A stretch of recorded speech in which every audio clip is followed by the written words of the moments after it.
it feels like it's all kicking off, doesn't it, wherever you turn? The psychodramas of recent years show no sign of abating. I don't know about you, but every morning I turn on the news with quite a lot of trepidation. This turmoil can be very distracting, and a good deal of it is deliberately distracting, I would say, but we're not going to allow it to distract us tonight, because defending our democracy is a first order priority. It transcends the day-to-day of party politics, and it requires us to forget the noise in the news and focus like never before on our system and its vulnerabilities. Why is our report, this report from the excellent panel you see before you, which I'll introduce in a moment, called Defensive Constitutional Reform? It's defensive because we've seen what's happening in the United States, which has a codified constitution designed explicitly to counter authoritarianism, welcome newcomers. And yet the regime there, and I think the regime is the right word, shocks us on a daily basis. Our own system here of precedents and conventions and sovereign parliament relies even more heavily on the assumption that only good chaps get to control the levers of power. But if recent events at home and abroad have taught us anything, it's that the good chaps model of assumption is no longer fit for purpose. So our report raises the question of how can we protect ourselves against bad actors inside or outside the UK who seek to subvert our democracy for their own ends. Before I introduce the panel, a little bit of business. We'll convene for an hour or so. We'll begin with a summary of the report and then take your questions for the panel. If you could submit your questions as we go in the Q&A section, which for most people should be bottom right of your screen. There's 9 little dots. If you hover your mouse over those dots, it will say meeting tools, and you'll see something that says Q&A.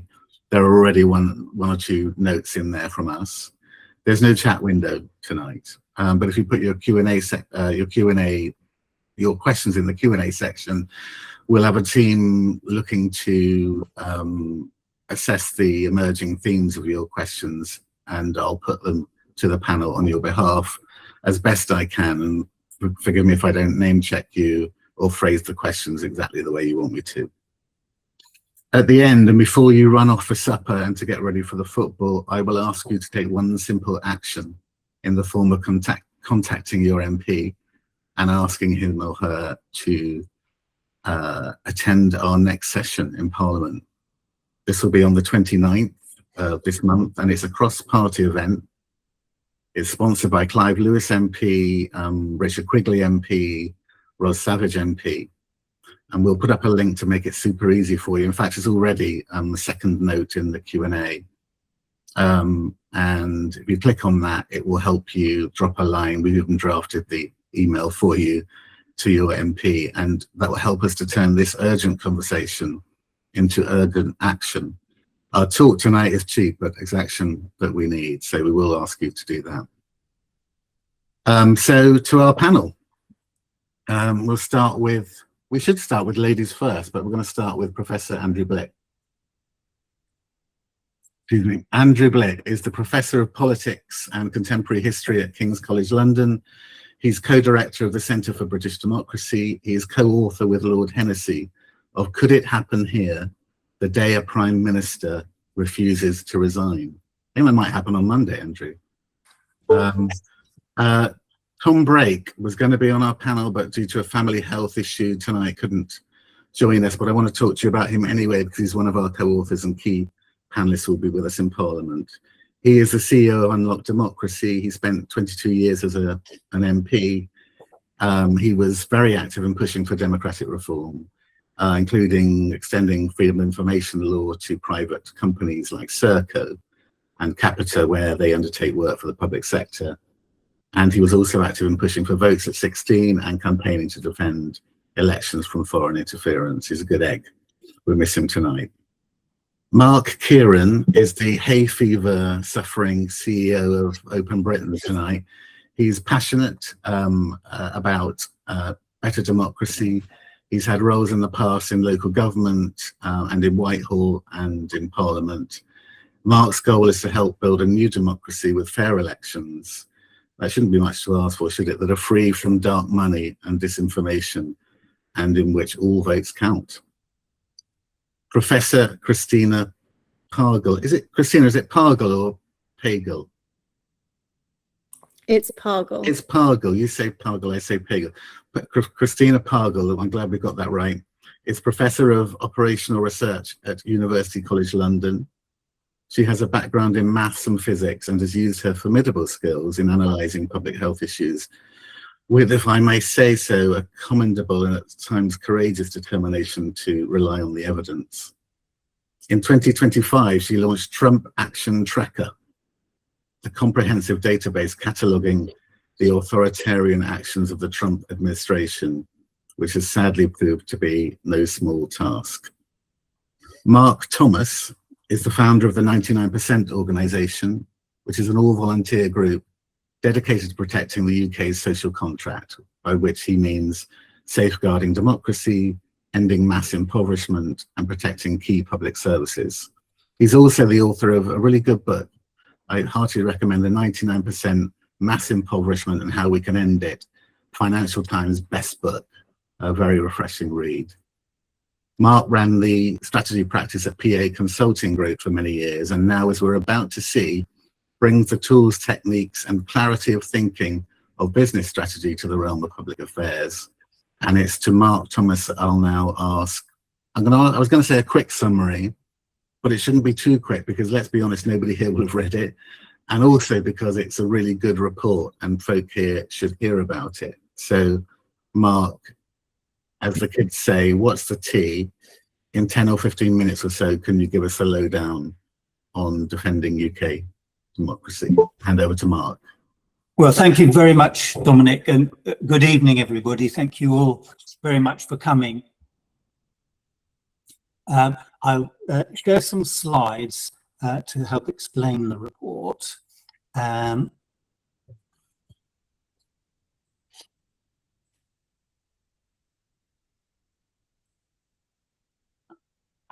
everybody see that?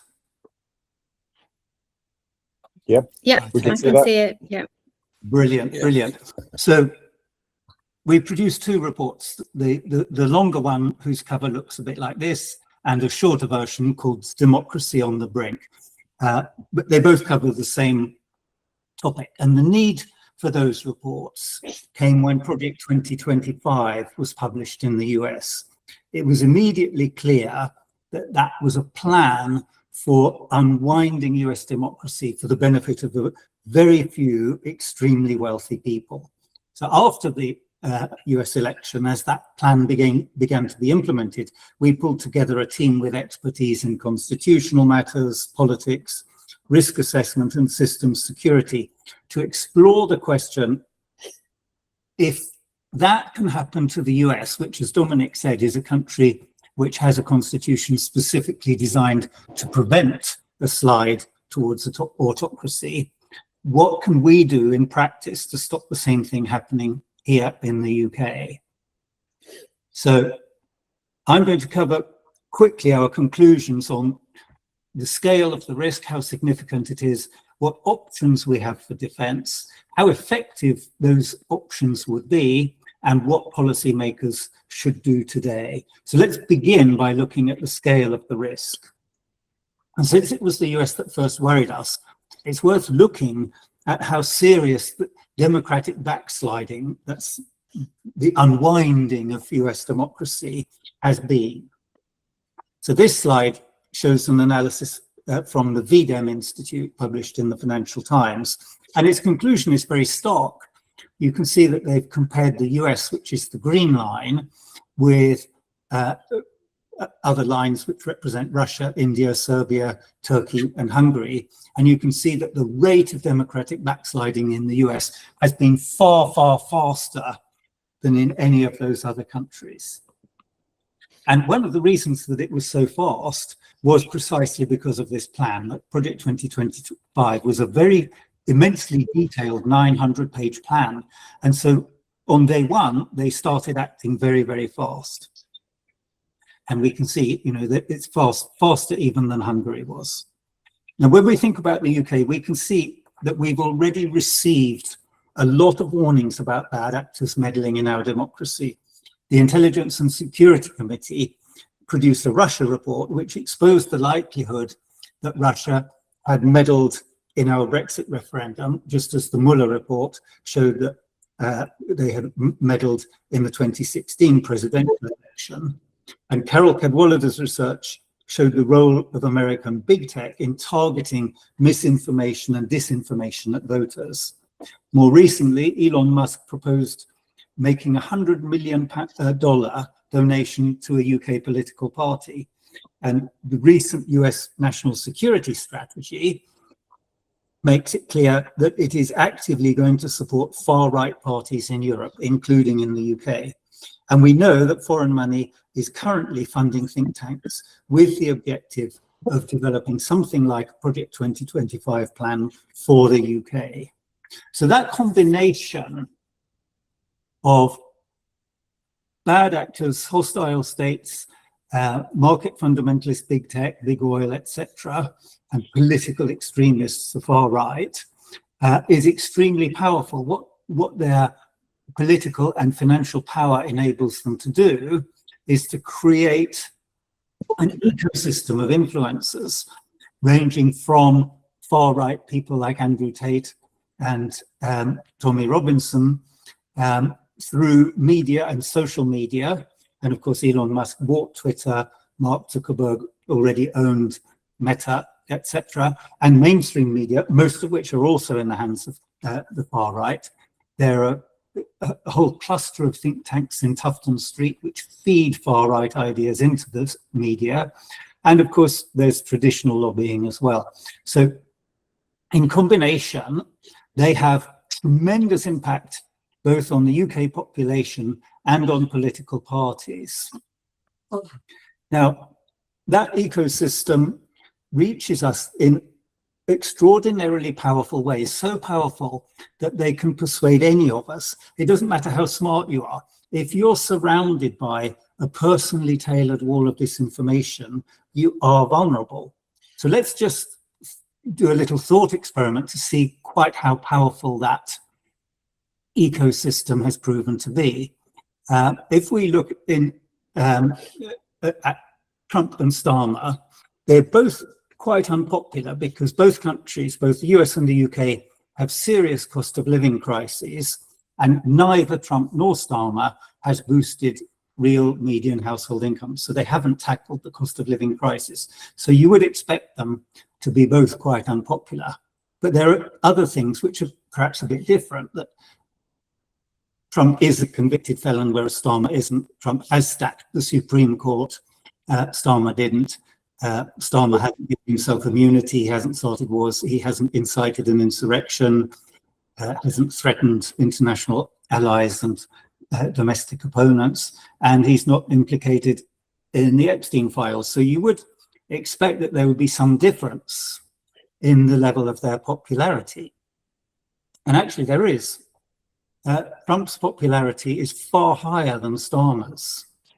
Now, it's really hard to say that that is an objective judgment by the voters of the two countries on the merits of those leaders. I think it's much more likely that it's a testament to the power of that media ecosystem.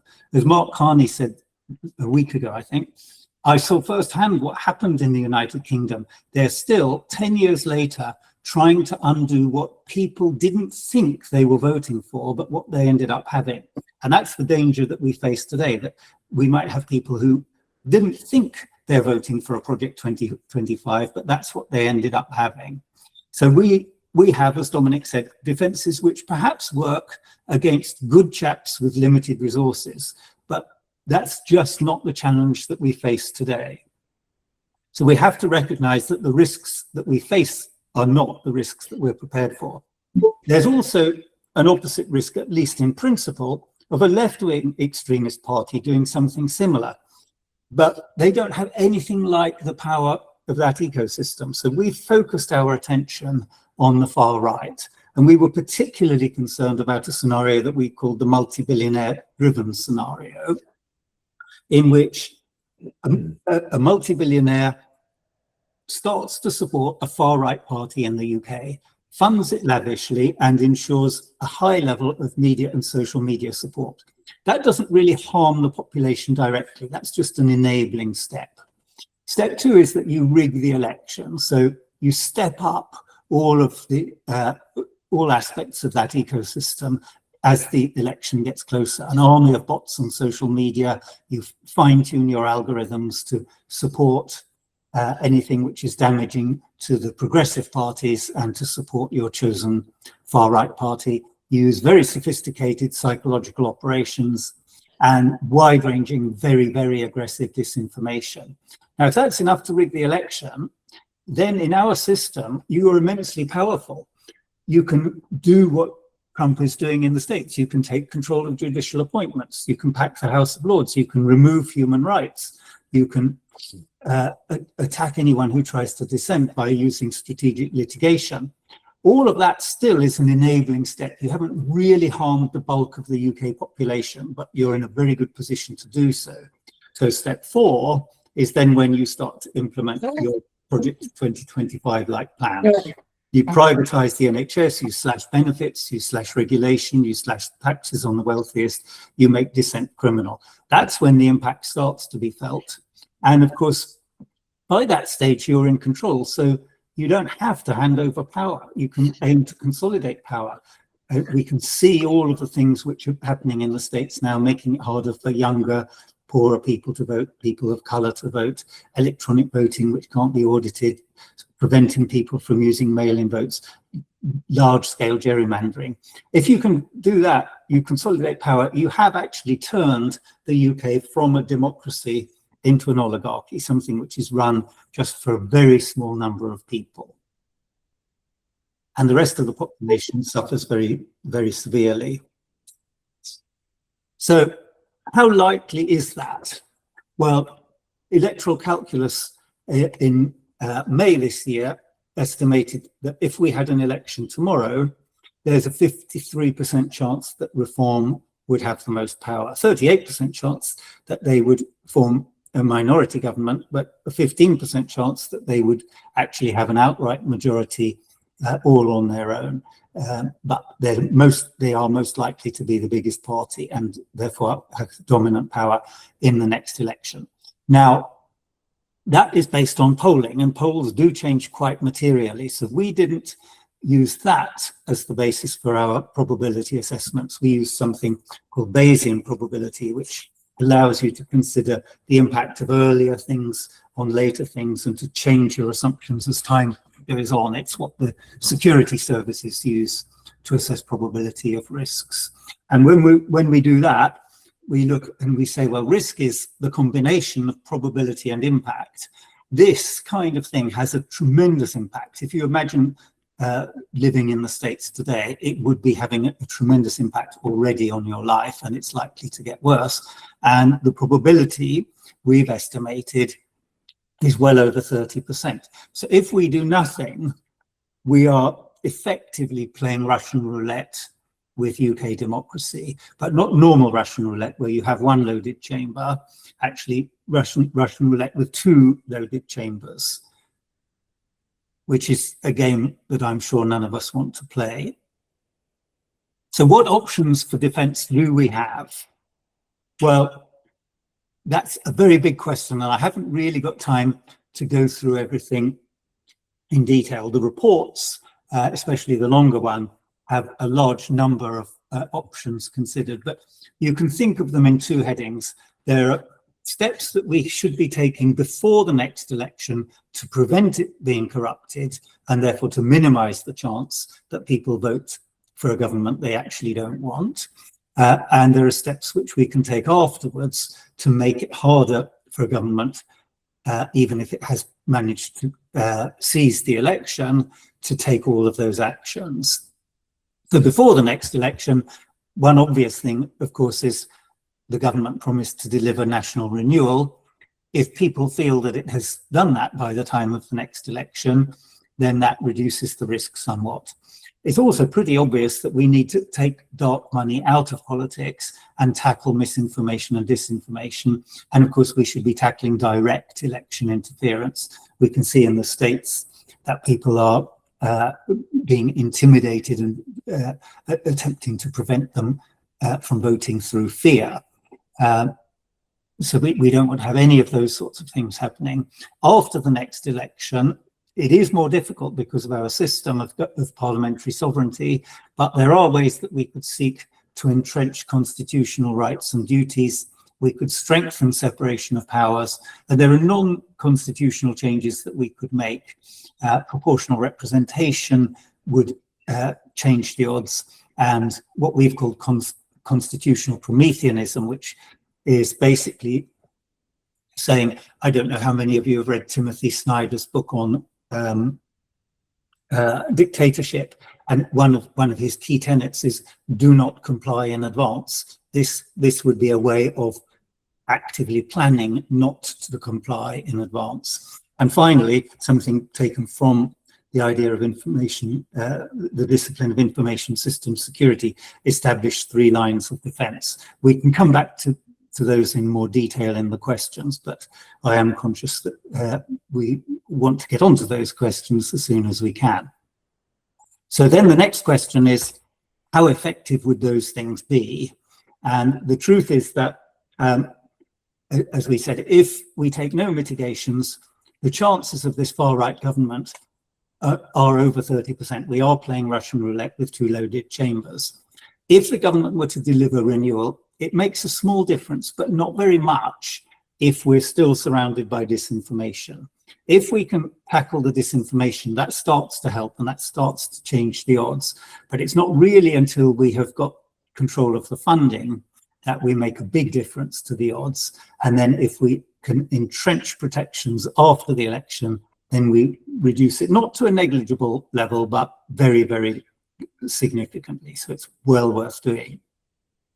So if we look at what are these options, how much impact they would have and how easy they would be, delivering national renewal is not that easy, but it's certainly possible. However, it doesn't seem to have a huge impact on the risk.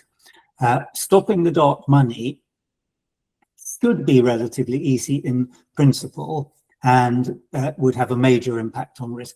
The difficulty is how well you can stop it if people are determined in a system where they can afford to use all sorts of dodgy things because they don't care about the sorts of fines that they will be paying. At the moment, if you breach the Electoral Commission guidelines, they can fine you £20,000 for every single breach. But if you're a trillionaire, that's just a very small cost of doing business. You can entrench protections, which is certainly very helpful.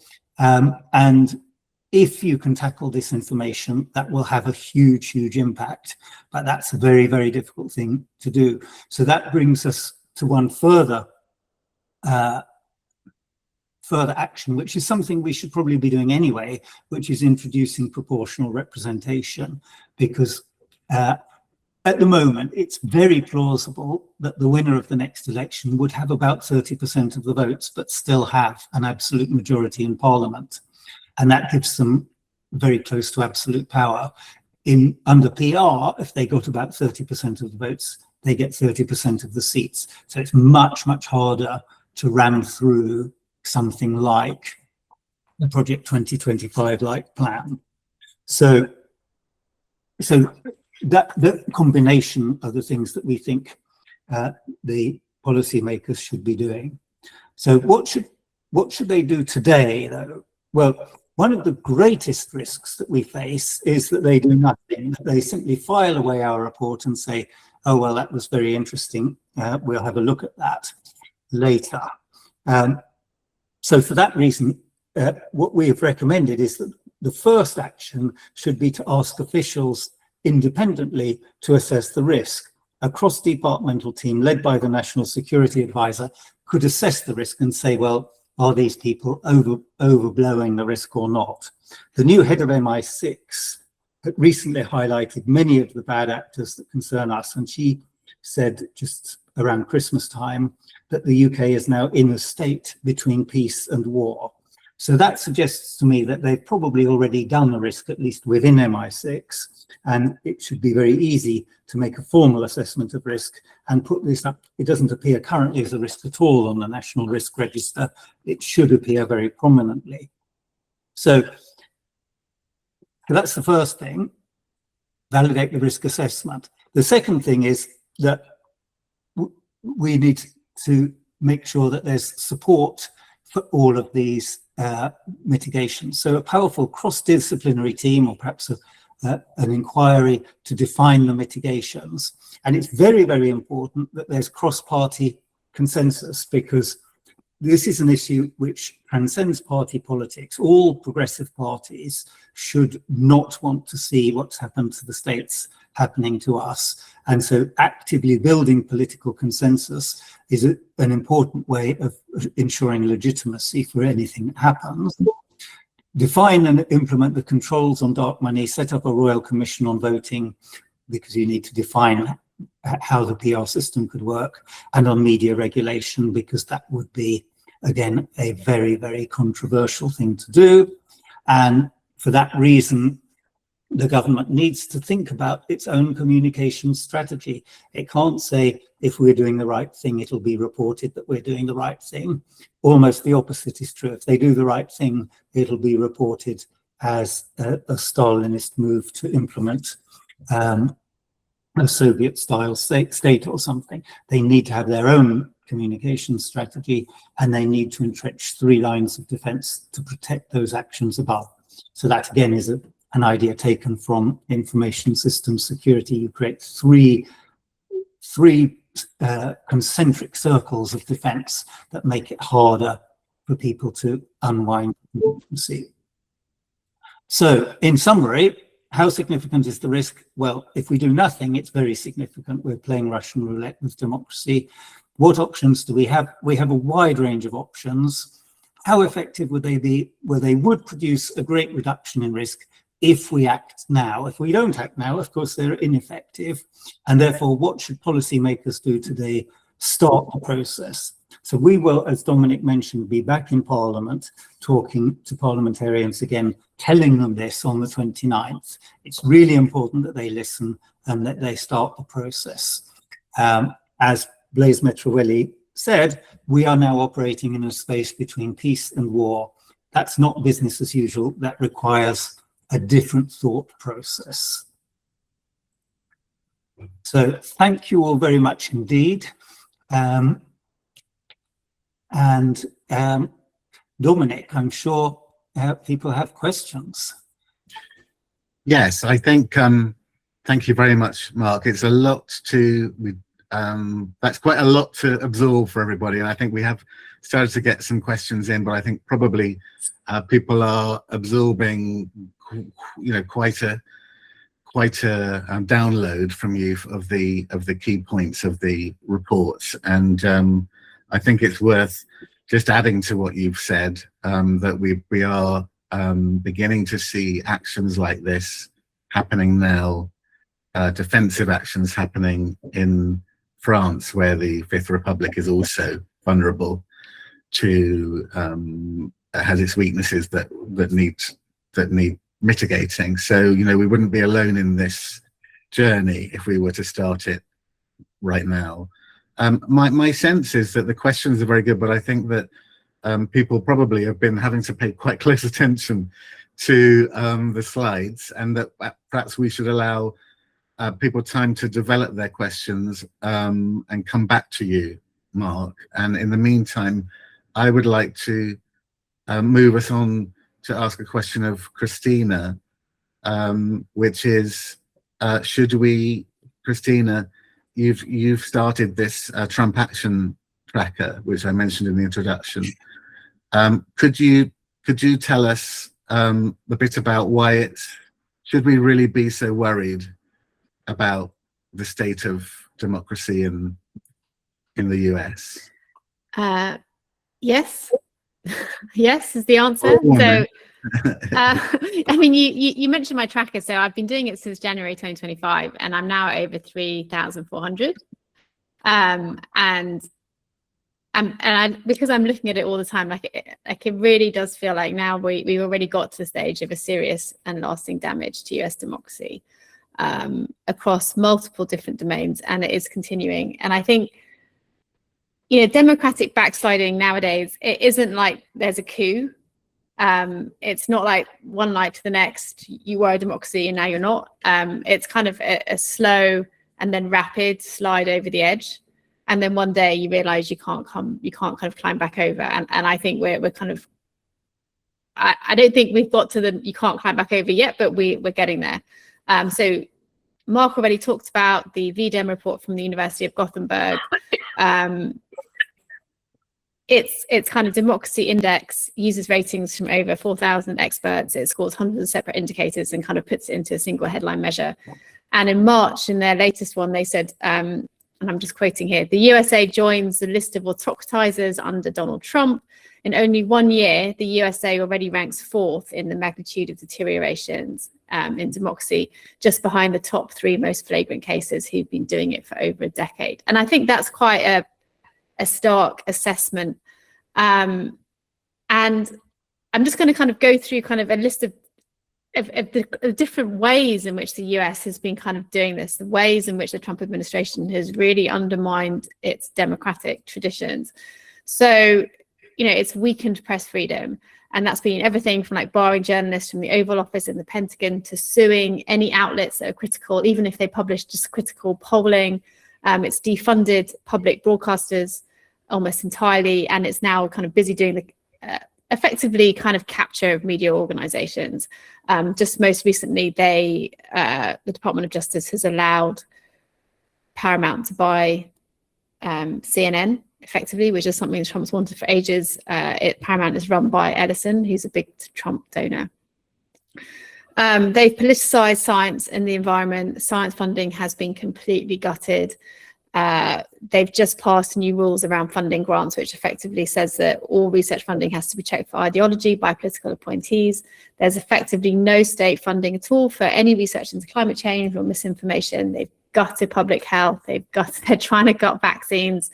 And the last 15 months, and I think this hasn't really been reported that much because it's not that exciting, but they've completely rolled back a whole range of regulations around water, air, and soil and food. Part of that is they're kind of leaning into maximal fossil fuel extraction, but part of it is just a lack of respect for science and evidence. They really weaponized the Department of Justice to attack political enemies, and that's got worse under Todd Blanche, who was Trump's personal lawyer. Effectively, any kind of dissent, whether it's individual, institutional, cities or states, are being sued. They're being taken to court. They're being subject to investigations. It's an administration that's pumping out constant misinformation across pretty much every domain. One of the things that worries me most is this constant misinformation around electoral fraud. Not just the 2020 lie, but like the recent California primaries that happened last week. The Department of Justice has opened an investigation into completely unfounded allegations of fraud. And what it does is it's sowing doubt in elections. And what that does, it sets up the stage to contest the midterm results. Right at the beginning of his term, and this was basically under Elon Musk and Doge, they completely hollowed out state and federal institutions, and they got rid of just many of the watchdogs and consumer right functions that support civil rights and the rights of Americans. Related to that, there's rampant corruption. It is probably the most corrupt administration there's ever been in the US. And what is really been quite disturbing, and you just have to, like, I don't know how many people are still on Twitter, but if you go on Twitter and you just go to the Department of Homeland Security, the propaganda is just military white nationalism. That's what it is. It's open racism, open glorification of violence against immigrants. ICE has had its funding massively increased. We've all seen what's been going on, like particularly like in Minnesota back in January. There's complete stopping of asylum, except for white South Africans. And they've also starting to kind of rewrite history in schools and museums to effectively glorify white American history. And alongside that, you've seen the international consequences. So part of it is just increased bullying abroad, which includes allies and things like Greenland, Canada, Mexico, but it's also meant military attacks on Venezuela and Iran, and maybe next is Cuba. So that there's a real kind of imposition of American might. Hegseth has basically said it very unapologetically that if we can, we will. And alongside that is a destabilization of the global world order, with undermining all kinds of international collaboration. Basically, that's not what the US wants to do anymore.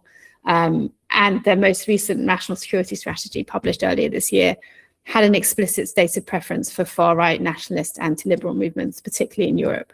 Like, it's their stated aim to support far-right populism in Europe and to get rid of centrist or left-leaning democratic governments.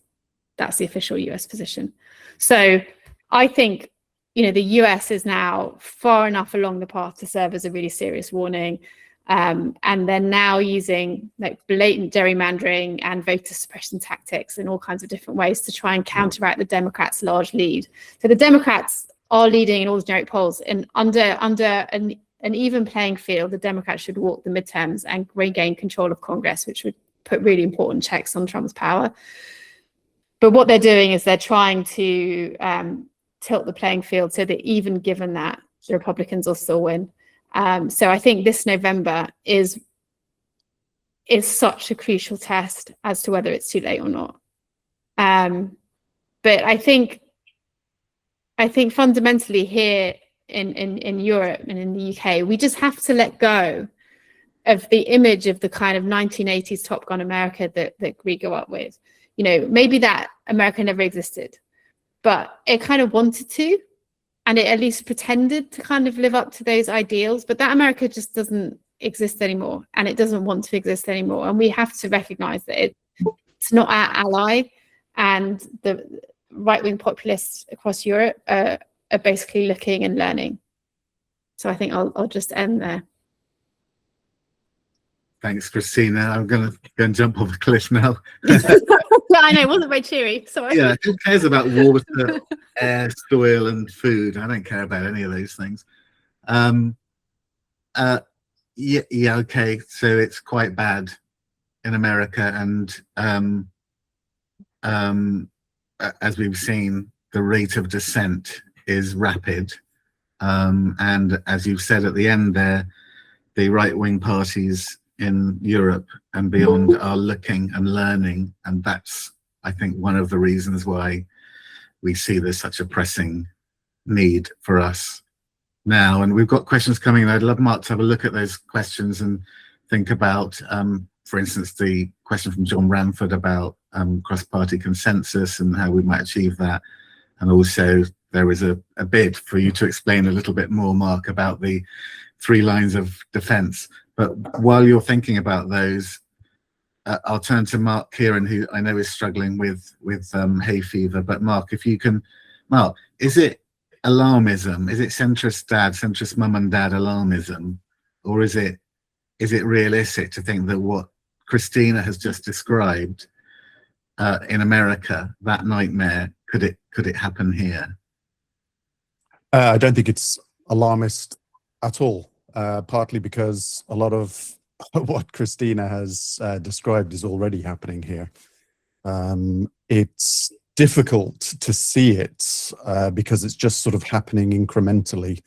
It's just gradually getting worse. I think Christina used the term, it's not democracy backsliding is not often a military coup, something which is all over the airwaves 24/7. This stuff just slowly slides and almost imperceptibly.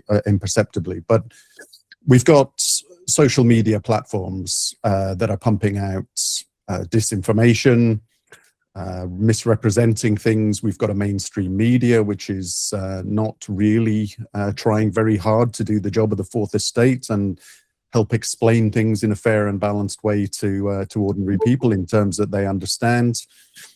We have, I think Mark already mentioned, we have the richest man in the world now who's talking about flicking a very small sum from his bank account, $100 million, into a political party here. which of course would be absolutely nothing for him or his various businesses, but would utterly change the dynamics in UK politics.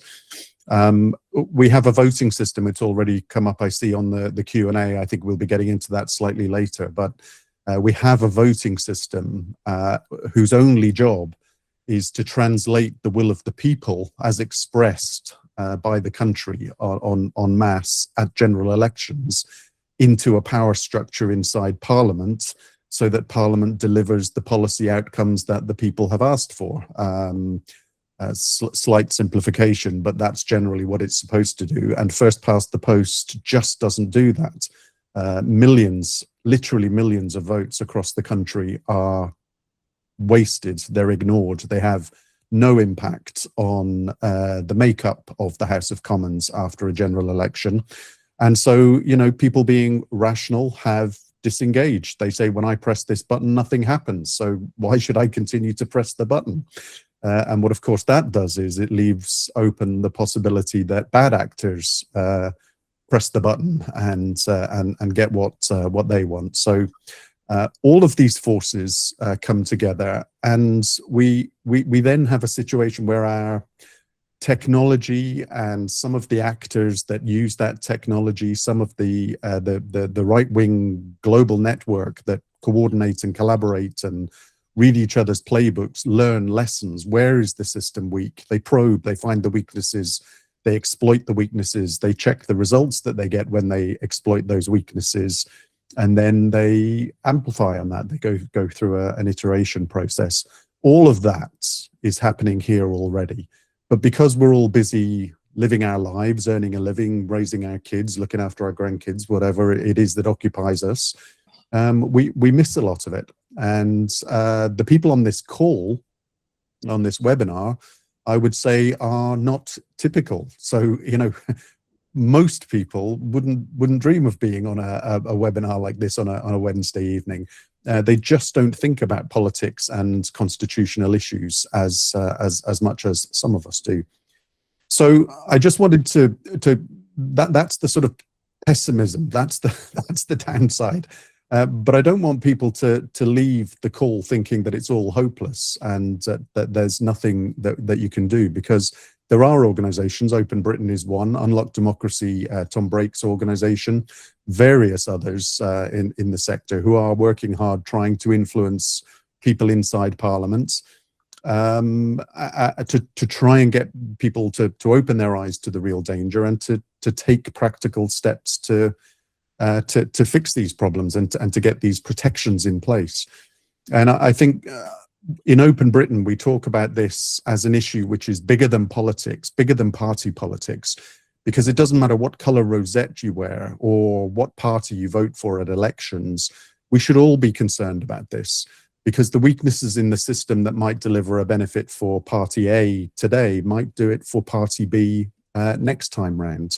Keir Starmer and the Labour Party are in government on the 2/3 of the seats in the Commons on the back of about 1/3 of the votes in a very low percentage turnout election in 2024, about 60 odd percent.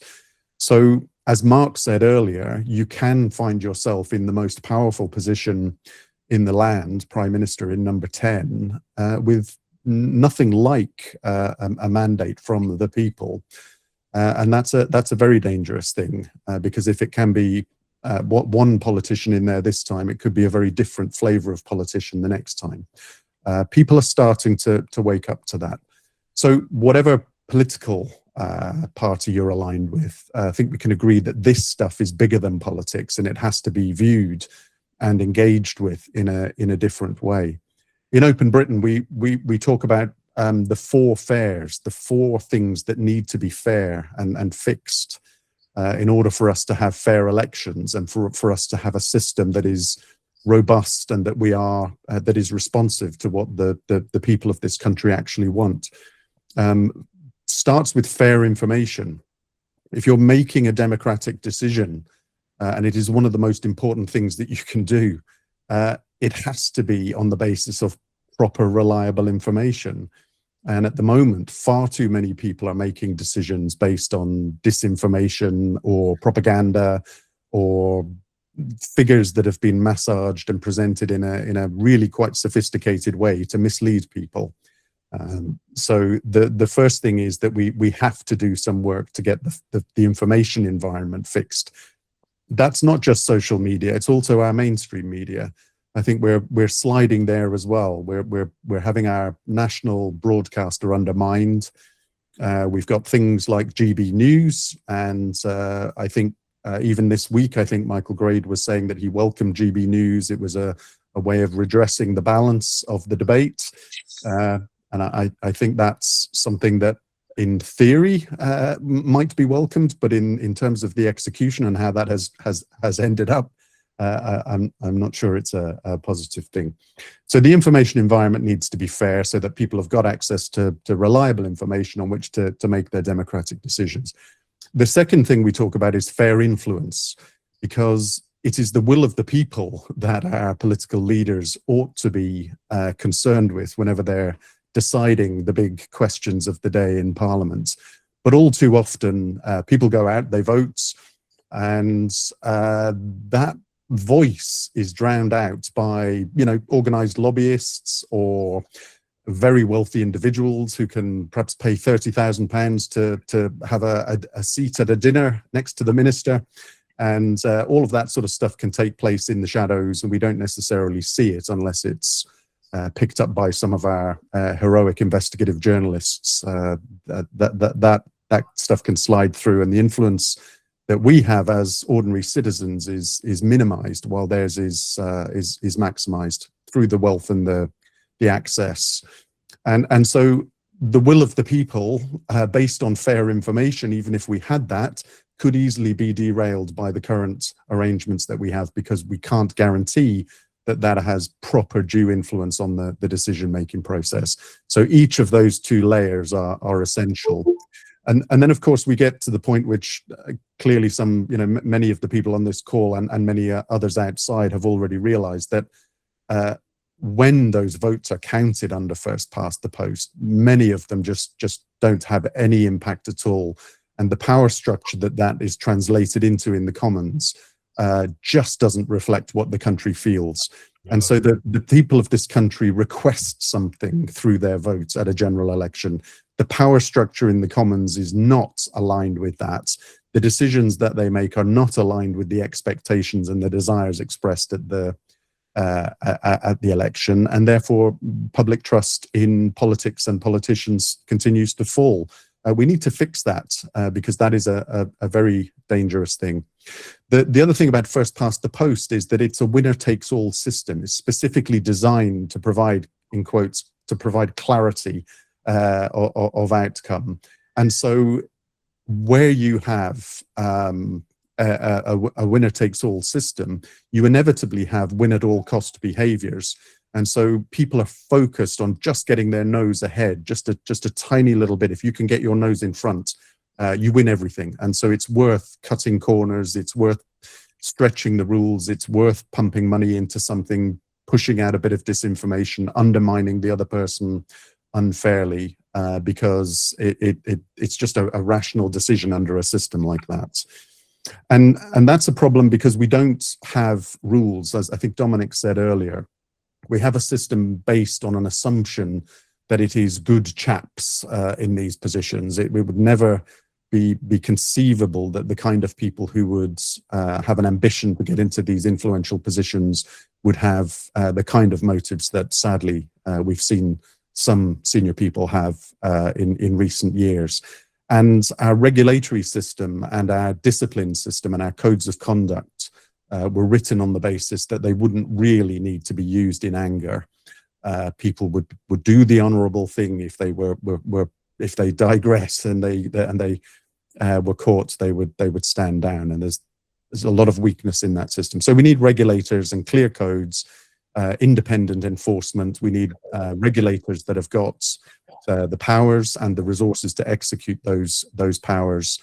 If we're to have a system that is robust and has the trust of ordinary people and delivers for ordinary people. So those are the four fairs that Open Britain is pushing for under our new Bigger Than Politics campaign: fair information, fair influence, fair votes, and fair play. And I think I'll leave it at that, Dominic. Thank you very much, Mark. I think it is, just to say it again one more time, you both said it, but is it possible for a party to win 30% of the votes and take control with a massive majority? We know it is, because we're looking at a government that is in precisely that situation. So there's every reason to be concerned. And I think it's also worth mentioning that I know, Mark, you're modestly not saying that you're involved in the all-party parliamentary group for PR, and that is also one of, as I understand it, the biggest APPG at the moment. Well, two things there, Dominic. One, we are now addressing our message to the whole of Parliament. The APPG for Fair Elections is sadly no longer the biggest. It has been superseded by the APPG for Beer, which the APPG for Beer was always a competitor, but I think at the moment they have their noses in front. But it's the second biggest, and it's important to understand that, you know, beer has all sorts of attractions. Fair elections and all of this stuff is very dry, sober, and serious. And so the fact that it is either the biggest or the second biggest at any point in time is it conveys the importance of it.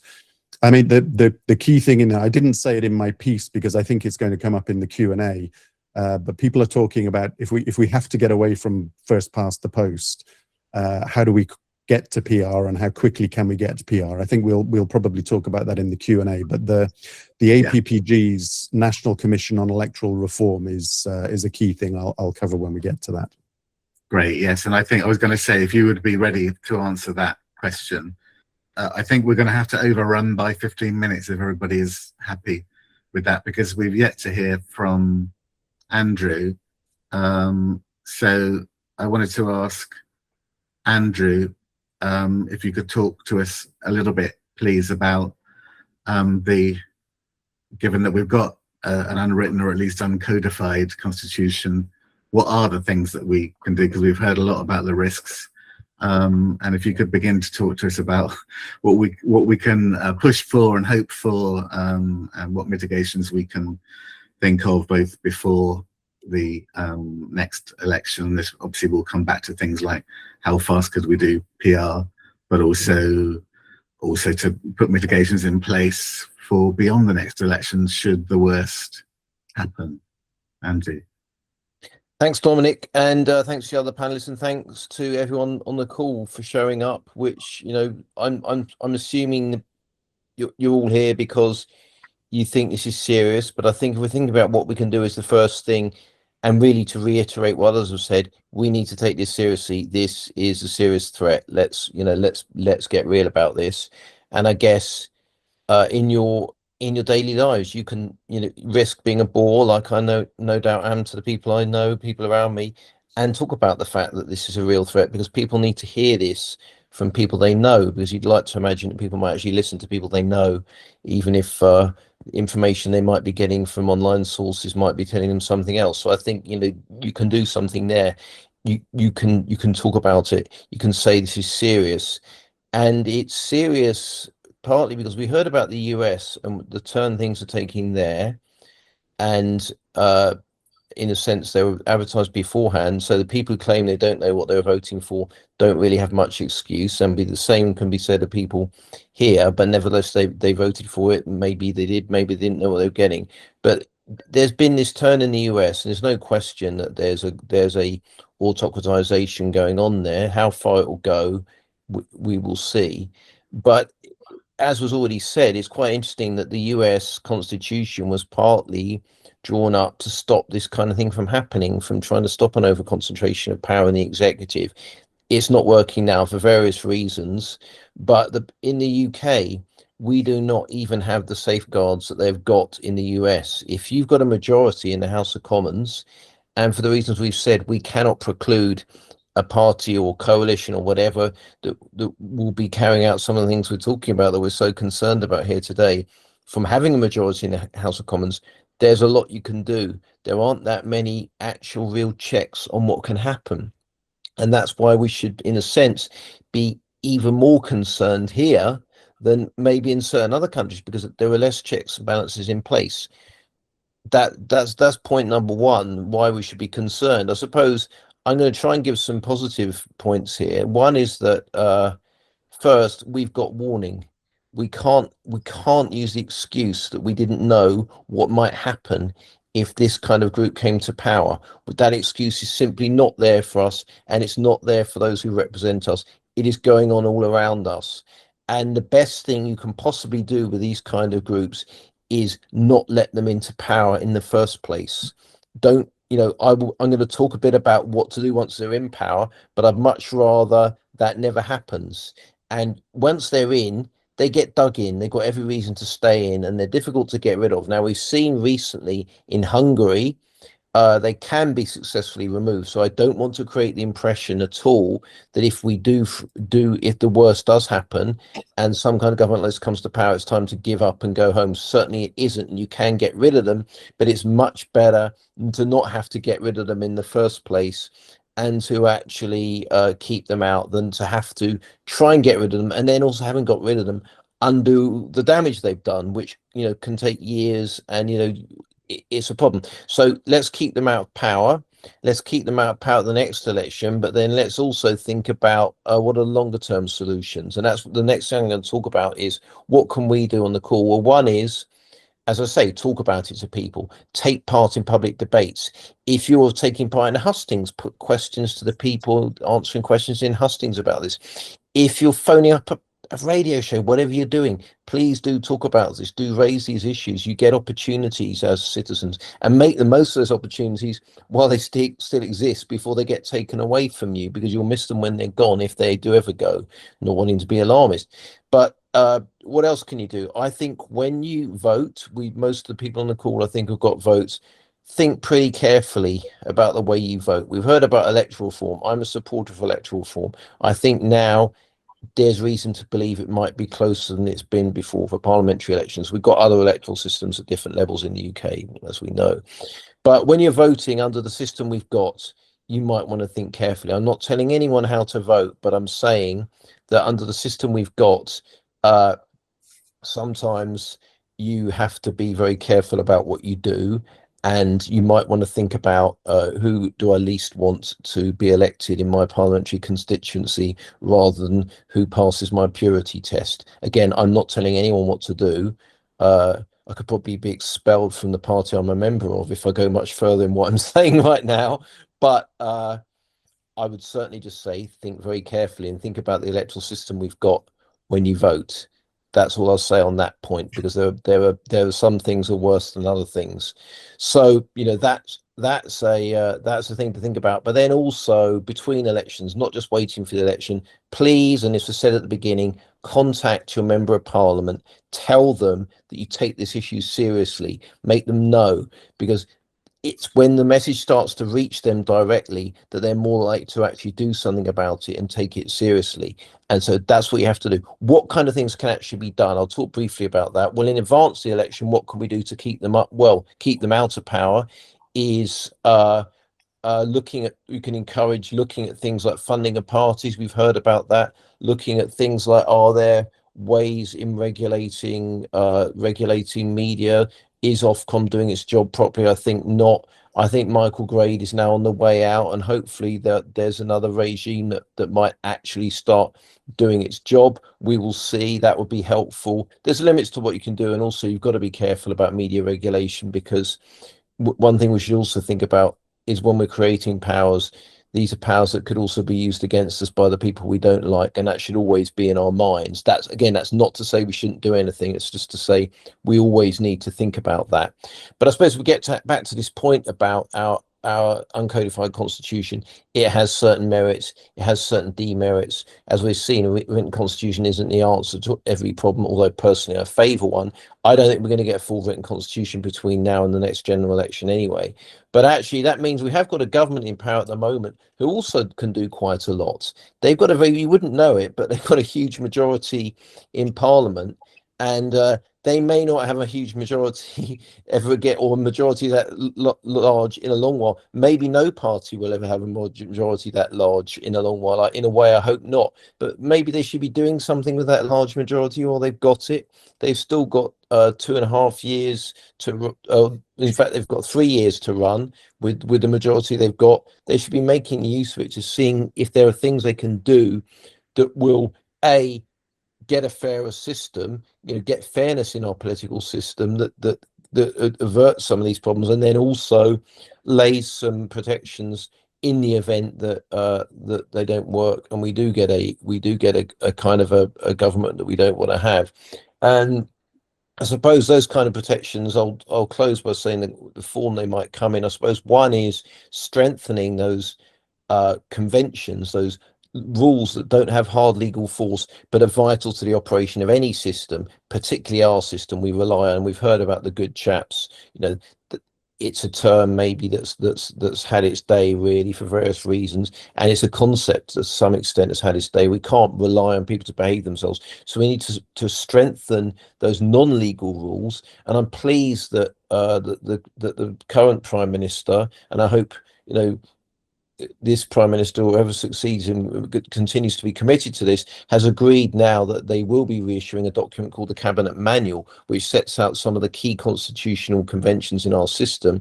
The last edition comes from 2011, so in that sense, it's in some respects quite out of date. It's good to hear they'll be updating that document. I'm pleased about that, and I'd like to think that when they update that document, they think very carefully about how clearly do we want to state some of the conventions around our system. They can't just fabricate rules out of nowhere, but that they're things that I think we would accept are part of our system, or part of the good behaviour we expect of politicians, that maybe need to be more clearly set out in writing. That would be a useful task at the non-legal end of things. Then obviously there are clearer legal protections that might be introduced to protect public office holders, maybe to deal with aspects of the electoral system that I've already talked about, the independence of regulators. These are things that could be looked at.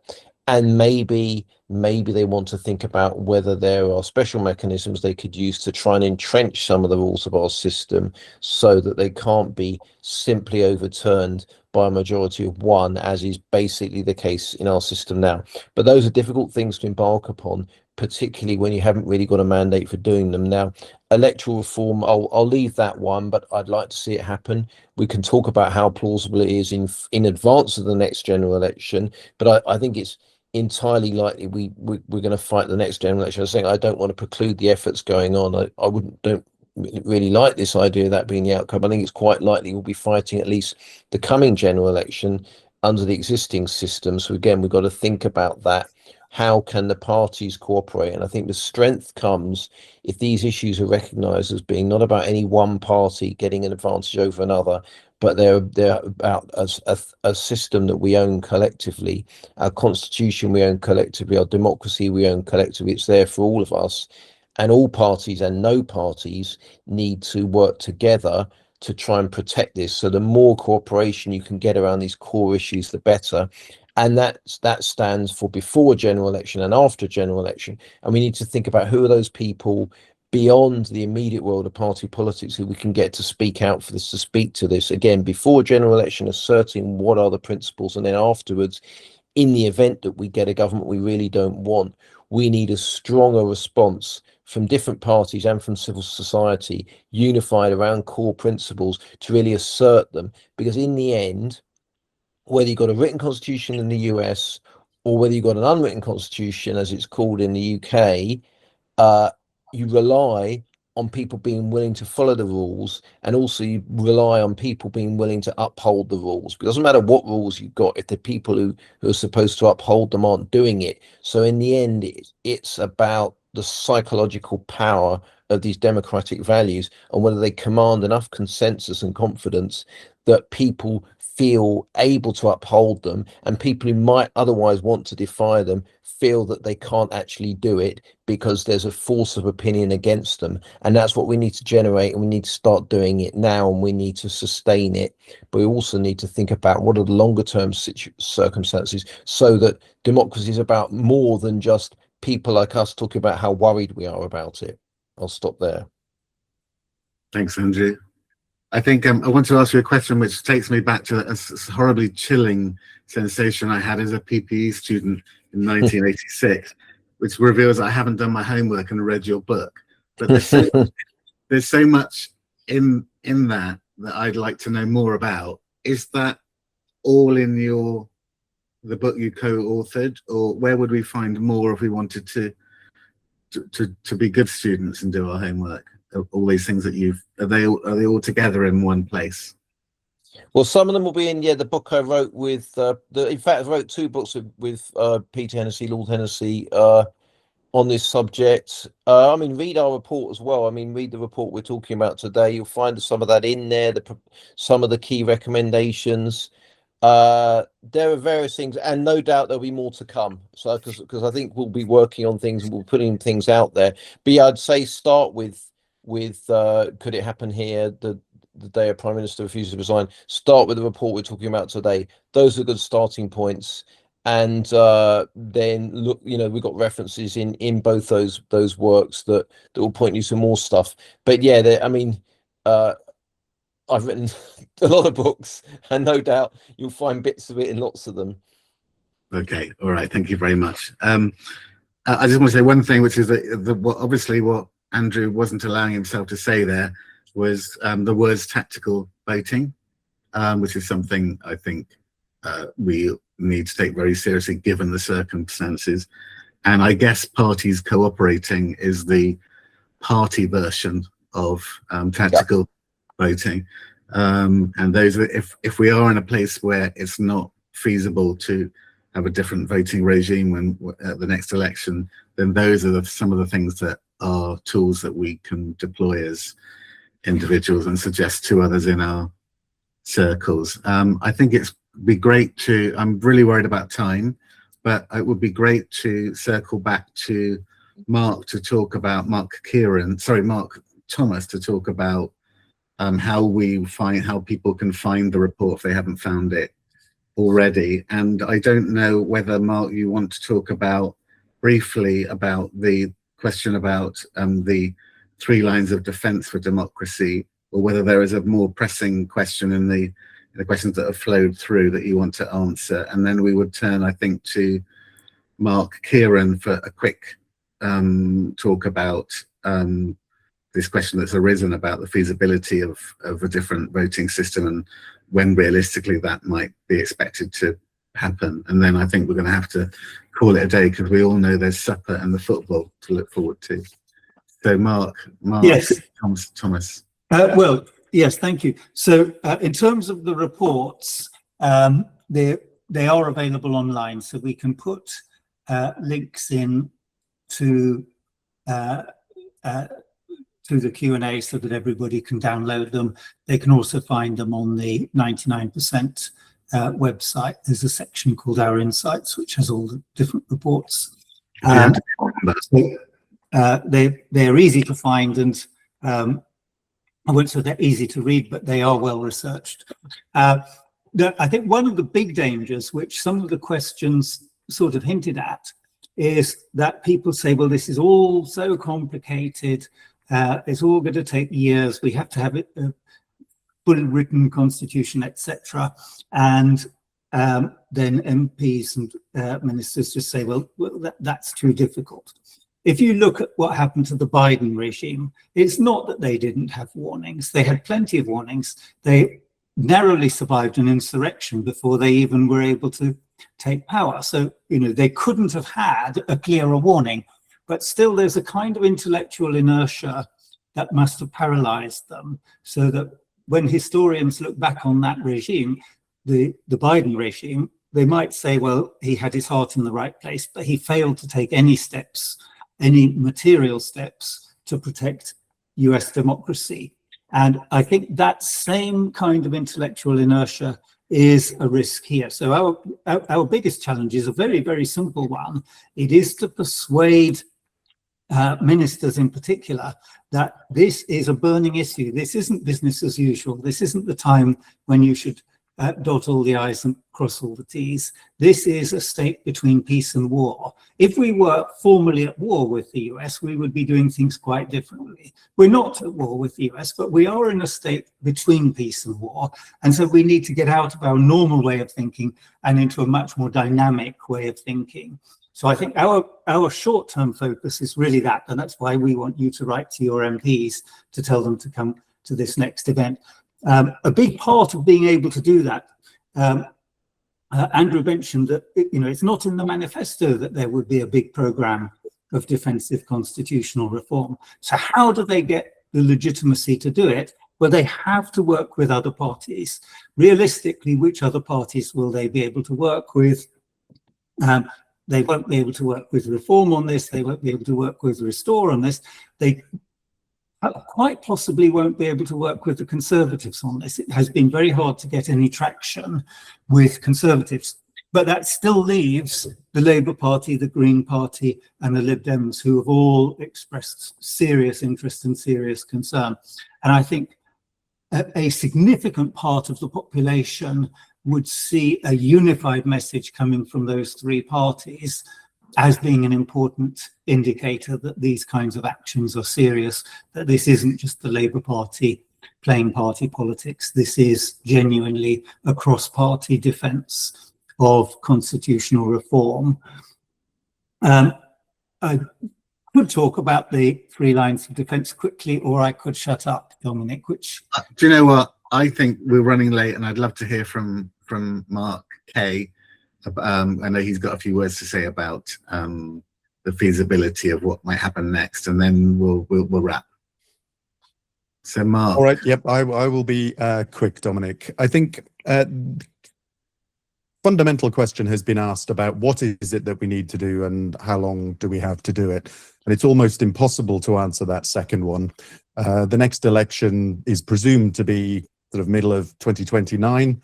But, looking at what's coming out of the by-election, there's even talk that Burnham could call a snap election. I'm not sure whether he will or not. It would be a very brave thing to do, courageous decision, as they used to say on Yes Minister. But that's what we're working with. And then there's the question of what is the process? And then even when you get a decision, what are the practicalities that you need once you have to put that into effect, that policy, that legislation? So it's very, very difficult. But what I do know is that there is broad consensus that first past the post isn't working. It is a problem and it needs to be sorted. Indeed, the governments, before they were even the governments, had a party policy that said, we understand that first past the post is a problem, is actively undermining public trust and confidence, not verbatim, but words to that effect. But there is no consensus on what should replace it. And part of the problem is that we talk about first past the post and we talk about PR. PR is not a system in and of itself. It's a family of systems. And so we have to accept the principle of a proportional system would be better than first past the post. It would solve those. But the question of which precise one we settle on and which is the best for the country is a genuine question, and we need to resolve it. And when you've got a question like that as a country, you have to have a proper structure around it. It has to be done properly. I'm going to slip back into my old boring civil servant mode here. But you can't just go to civil servants and say, we've got a rough idea, go and make that work, and not expect any problems. So there are lots of people, I make myself very unpopular with friends and colleagues because they say we just need to pick one and implement it. Let's just get it done and get out of this hole. And I worry about that, partly because Open Britain's history involves being the Remain side of the Brexit referendum. And when we didn't have a clear question about what precisely was Brexit, we ended up with people projecting all sorts of things on that decision. And then in the aftermath, people were saying, well, that wasn't what we voted for, or this is what everyone was asking for. There was no clarity. And we don't need that with a decision as important as the voting system. So that's why we designed the National Commission on Electoral Reform and the APPG for Fair Elections were the organisation that put that into the public consciousness and have been fighting for it ever since. It is made up of 3 components. It is a group of commissioners, a group of experts and practitioners, people who know what things look like under the bonnet, and importantly, a voters forum. So people, ordinary people, chosen at random in the way that juries are chosen, will be part of this right at the very heart. They will answer 4 questions in sequence. What does a good, effective voting system look like? Second, how well does first past the post stack up against those criteria? Third question is, what alternative systems are available both within the UK and in our sort of devolved administrations and non-Westminster elections? And then finally, which is the best one? Which best meets the needs of modern Britain, both now and for the foreseeable future? And it is written into the terms of reference, the proposed terms of reference for that body, that the public forum, the voters forum, would have to be listened to. They can't just be steamrollered. It's also written into the terms of reference that the National Commission should prompt a meaningful national debate on this stuff. Because if we have the national debate, we will, at the end of the process, have something where we can say, the experts have had their say, everybody from the people who want to keep first past the post to the people who are passionate about single transferable vote and additional member and any other system, everyone had their say, everyone was listened to, everything was considered, and at the end of the day, this is the thing that the Commission recommends. And if we've had a national debate, the question then is, look, the people of this country, in a properly informed way, have come up with this suggestion. Now, are you parliamentarians, our democratic representatives, are you going to do what the people have now asked you to do? And I think if we do that, we will have the cleanest, most robust, most reliable proposal. And then when the right-wing media come in, or whenever people who are against it come in and say, oh, it's all nonsense, it's a stitch up, it's just for the benefit of the party in power at the moment, we will be able to say, no, this was done coldly and soberly and in a proper, rigorous way, and this is the thing the country needs. So I would urge everyone to get behind all the calls. You're going to see lots of calls coming out from all of our friends, Make Votes Matter, Labour for a New Democracy, Unlock Democracy, Compass, all of the organisations around the sector are going to be pushing this in the coming months. Because importantly, Andy Burnham, who may be influential in the next few months, is very much aligned with the idea that we need to change the voting system and that a national commission is an important part of that process. Brilliant. Thank you. Thank you, Mark. I think we need to draw to a close, but that's a really good sort of uplifting place, having been quite depressed earlier on. Sort of thought that we can actually, there are things we can do, we can be optimistic, we can affect change, and we know there's no time to delay, but there is time to act. And what we can all do now before dinner and before the football is drop a line to our MPs asking them to attend the next cross-party session in Parliament. I think it's worth saying that we have already been into Parliament with this, and we were asked to return because there's a lot of interest. We are gaining traction, and with your support, we can gain more. So it's on the 29th. It's sponsored by Richard Quigley MP, who I'm sure is one of the key members of the BEER APPG, Ros Savage MP and Clive Lewis MP. There's a link in the Q&A from Mark Thomas with a link to 99% to very quickly enable you to send a note. We even drafted the email for you to your MP, but with your support at that session, we will encourage the attending parliamentarians to carry the torch for us, lobby the Cabinet Secretary, lobby Prime Minister Burnham, or whoever it should be by then, take the message to the APPGs and the select committees and so on. But it starts with your encouragement and your understanding of the pressing need for action and your sense of the pressing need to defend our democracy and our democratic and human rights against those who now quite openly and in plain sight as official policies wanting to undermine our rights. Please follow that link. Please do it now before you go to the football. That's it. Thank you to our esteemed panel, Professor Christina Pargle, Professor Andrew Blick, Mark Kieran of Open Britain, Mark Thomas of 99%, and everyone who worked to put this report together. And to all of you, thank you very much. May our democracy not just survive, but thrive. Thank you. Good night.